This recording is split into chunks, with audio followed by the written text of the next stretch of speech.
Friedman, who will ask questions about national domestic policy. Thank you. Congressman Price, my first question is for you. An important issue in our district and our nation recently has been the curtailing of civil liberties by the government in the name of national security. You voted for the Patriot Act, and you voted to reaffirm the Patriot Act. Knowing what you know now, would you vote today to expand, retract, or keep the same the powers granted to the government by the Patriot Act, and why?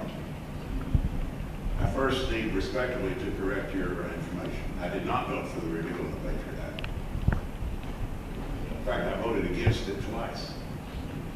I did vote for the original Patriot Act, and I voted for it after being part of an effort to rein in the Bush administration's excesses with respect to the Patriot Act. It was right after 9/11, and as you may remember, there was a widespread recognition that our ability to understand what was going on that threatened this country had the technology had not kept up with what we needed to do. So we needed to do some new things.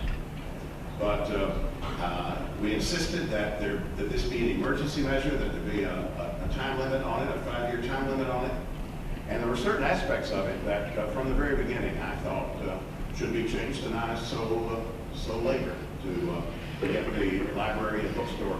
I remember that to get the library and bookstore surveillance removed, to get the roving wiretaps removed. And when it came time to renew the Patriot Act, the Bush administration requested it, and Mr. Lawson's party was then in charge of the Congress, and they were hot to get this done.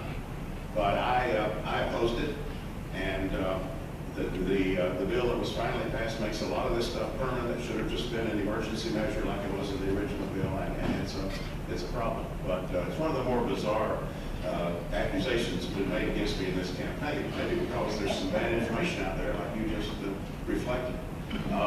I'm chairman of the Homeland Security Appropriations Subcommittee, and if there's one thing that I have been vigilant about and that I'm going to defend myself about, it is watching out for people's civil liberties and privacy in our Homeland Security measures. And I'm not going to have time here. I'll go into this more later. But I'll name about 12 statutes where I have held up the funding, where I have held up the implementation of the bill until the privacy guarantees were in place. It's been a hallmark of my leadership on that committee, one of the things I'm proudest of. Thank you. Dr. Lawson. I congratulate Representative Price for voting against the renewal of the Patriot Act, but the most egregious crime against our civil liberties, frankly, is voting for the original Patriot Act at the request of leadership when it was simply introduced to the House without anyone having the opportunity to read it. That is bad government. But in addition, my opponent has voted for H.R. 1955, the so-called Cloth Crime Bill, the John Warner Defense Authorization Act, and also voted for a Supplemental Appropriations Act that included the provisions for the real ID, the national ID card. This is not attention to our civil liberties.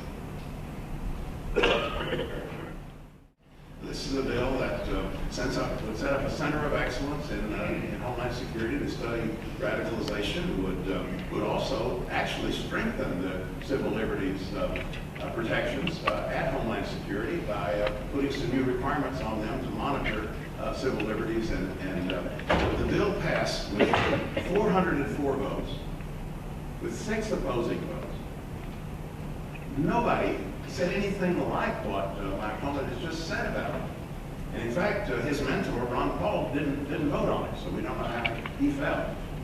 So the notion that there was some kind of thought, I mean, we really need to, speaking of reading bills, maybe you should read some bills and figure out what's really in them before you make reckless accusations.